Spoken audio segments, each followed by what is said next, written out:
Hi, this is Nick Freitas, and welcome back to Making the Argument. We have something a little bit different for you today. We're actually going to give you the audio and video of a speech that I delivered today on the campus of UVA in Charlottesville, Virginia, where the Young Americans Foundation was hosting a Back the Blue rally.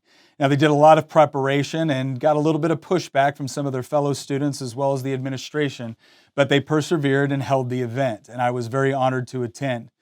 During this event, I had the opportunity to talk about what do we expect from law enforcement within a free society, and what are our responsibilities in order to make sure that we achieve it. I hope you enjoy it. Thank you. This is an issue which has increasingly become more controversial, and one that I think it says something about the state of where we are as a country and as a people, that this is a controversial issue. Because I do think some people have deliberately misinterpreted what it is we mean by it. We do not mean that a police officer which violates their sacred oath is somehow automatically entitled to respect because they wear the same uniform of all of the other officers that do not violate their oath. So what goes through their mind? Well, on any given day and in the best circumstances possible, and this is something I do know about, here's what you think about. Your first thought is actually not for yourself. It's, am I going to get my partner killed? Am I going to do something that is going to put me in a situation where I am now going to have to go and confront the spouse of someone that I have spent a great deal of time training with, operating with, getting to know, going to barbecues with? And am I going to have to explain to their spouse and their children that the reason why their mother or father is not coming home is because I didn't do what I was supposed to do in the right situation? And once you've thought through all of that, then you finally get to yourself and wonder, am I going to see my kids again? What will happen to my kids?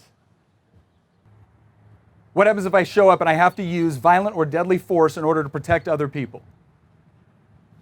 And I am doing so in complete compliance with what policy is. I'm doing so with the absolute best intentions in order to do everything I can to preserve life. But if I have to choose between someone that is attempting to hurt or kill the innocent or protecting them, then I'm going to protect the innocent. Here's what will happen. Your picture will be plastered on the news. Your name will most likely go out to the public. It doesn't take very long now for someone to find out what your address is, where your kids go to school, where your wife works. There's going to be an incredible degree of scrutiny. If there's other components that factor in, based off of what's going on now with just the social concerns and arguments and debates that we're having, that will also factor into the reasoning, and you will be tried in the court of public opinion before anybody has revealed body cam footage, has heard your perspective, or what you saw, or what you were confronted with when you showed up.